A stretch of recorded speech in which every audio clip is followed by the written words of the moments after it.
So air layering பண்ணுறதுக்கு முன்னாடி அந்த ஸ்டெம்மை நம்ம சூஸ் பண்ணிக்கணுங்க. ஒரு பென்சில் திக்னஸ் இல்லை அதுக்கு மேலே கொஞ்சம் இருக்கலாம். ஸோ ரொம்ப பெருசாக இருக்கக்கூடாது. மேக்ஸிமம் நம்மளோட கட்டை விரல் சைஸுக்குள்ளே இருக்கணுங்க. ஸோ அதுதான் அதோட கான்செப்ட். ஸோ நம்ம எவ்வளோ இடம் தேவைப்படுதோ அந்த அளவுக்கு லீஃபை ரிமூவ் பண்ணிவிட்டு நம்ம அந்த இடத்துல இருக்க பார்க்கை ரிமூவ் பண்ணிடலாம்.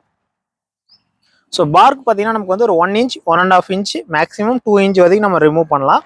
ஸோ அதுக்கு மேலே ரிமூவ் பண்ணிங்க அப்படின்னா நமக்கு வந்து செடிக்கு போக வேண்டிய தண்ணி அதெல்லாம் பற்றாக்குறை ஏற்படும்.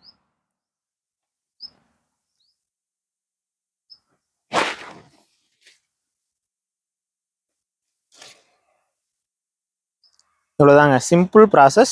ஸோ அடுத்து பார்த்தீங்கன்னா நம்ம வந்து இதில் கோகோபித் ஃபில் பண்ணி மேலே வந்து கண்டிப்பாக நீங்கள் இந்த மாதிரி ஒயிட் பாலித்தீன் பேப்பராக யூஸ் பண்ணிக்கோங்க. ஏன் அப்படின்னா ஸோ ஒயிட் பாலித்தீன் பேப்பர் வைக்கும் போது நமக்கு ரூட் ஆகிறது நல்லாவே தெரியும். அடுத்து வந்து ஒரு 30 daysக்குள்ளே நமக்கு ரூட் ஆகிடும்.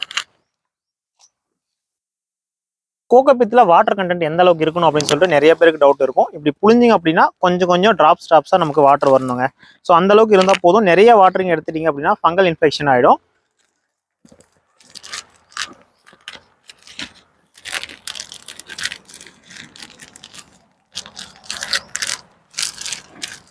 இவ்வளோதாங்க. ஸோ டைட்டாக நம்ம பண்ணிட்டுங்கன்னா போதும், உள்ள ஏர் போகக்கூடாது.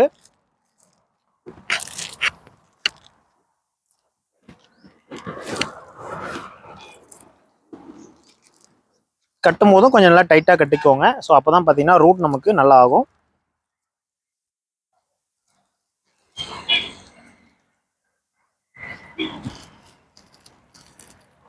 நெக்ஸ்ட் லாஸ்ட்டில் ஒரு நாட் வைக்கிறோம். ஸோ நாட் வச்சுட்டு மேலே வந்து ஒரு 2 லேயர் சுற்றிட்டோம் அப்படின்னா கொஞ்சம் நல்லா டைட் ஆகிடும்.